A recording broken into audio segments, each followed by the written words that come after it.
Hello दोस्तों, वनस study में आप सभी का स्वागत है। आज मैं आपको क्लास 10th त्रिकोणमिति क्या होता है बताने जा रहा हूँ। त्रिकोणमिति का क्या है? त्रिकोणमिति पढ़ने से पहले हमें त्रिभुज का ज्ञान होना चाहिए। क्या होना चाहिए? त्रिभुज का ज्ञान। त्रिभुज का मतलब है तीन भुजाओं वाला, अर्थात तीन भुजाओं वाला, तीन भुजाओं वाला।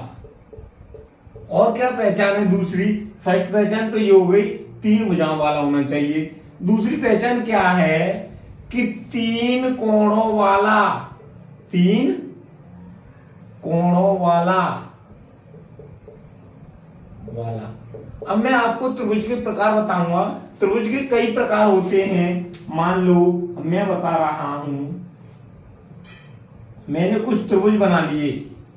क्या कर लिए? कुछ त्रिभुज बना लिए। इनमें आपको बताता हूं। मान लो कि देखो, पहली भुजा ये रही, दूसरी भुजा ये रही, तीसरी भुजा ये रही। पहला कोण ये रहा, दूसरा कोण ये रहा, तीसरा कोण ये रहा। प्रत्येक में तीन भुजाएं हैं और तीन ही कोण हैं। अब यहां इसमें देखो, ये दो भुजाएं मैंने बराबर मान ली, ये दो भुजाएं बराबर मान ली। तीसरी भुजा क्या है? अलग है। तीसरी भुजा क्या है? अलग है। तो ये वाला त्रिभुज समद्विबाहु त्रिभुज कहलाएगा। समद्विबाहु त्रिभुज। अब दूसरा त्रिभुज मैंने माना कि जिसकी तीनों भुजाएं बराबर हों, तीनों कोण बराबर हों, वह कहलाता है हमारा समबाहु त्रिभुज। वो क्या कहलाता है? समबाहु त्रिभुज। जिसकी तीनों भुजाएं बराबर हों, तीनों कोण बराबर हों, वो समबाहु त्रिभुज कहलाता है।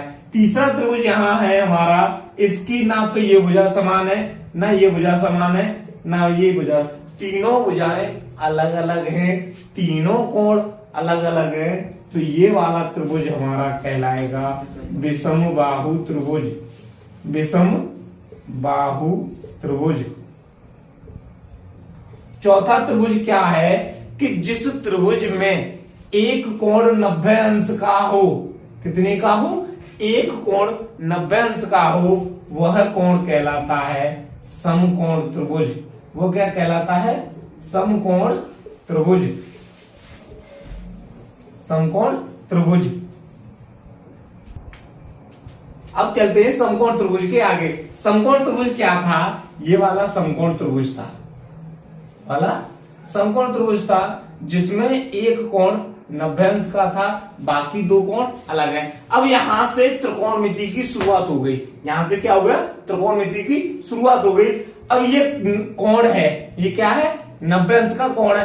कोण के जो सामने वाली भुजा है, कोण के सामने वाली भुजा हमारी कर्ण कहलाती है। क्या कहलाती है? कर्ण कहलाती है।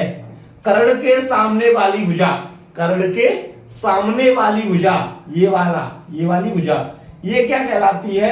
लंब कहलाती है। ये क्या कहलाती है? लंब। अब जो बचता है, जो तीसरी भुजा बची है, वो आधार कहलाएगी।